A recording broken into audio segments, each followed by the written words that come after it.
Avrular. Nişli misin? Nuriye. Kolağız Nuriye keyim. Ben kimce şimdi? Kısa mı arkası? Yol kışısın, kıstap yoldan bularga yaramay. Yollara olmaz.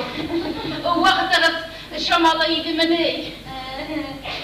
Nişik diyerge indi. Allah!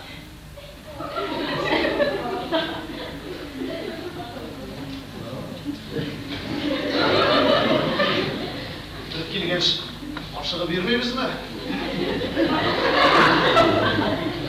Niye? Uzun şamalıydı canım. Ay yaratamdaydı. Şunu gündem dolu olma.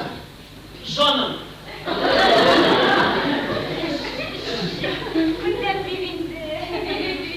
Biri bilen kineşmiş ya. Bulmayın. Şulay kulak veriyorum. Şulay bulakmışsın indi. Nuriye. Yavrum! Koynumam! Dihreklerden fark ilgensiz indi. Mıntık pazarında sabahayım. Çin olarak güzel çöpükle yeme.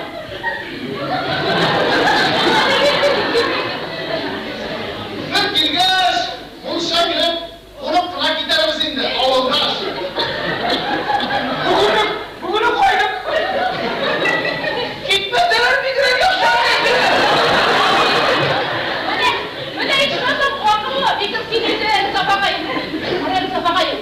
Şu şey var. Sandıkaçlar şen. Durup böyle uynap çiverelim. Oraya. Kadır.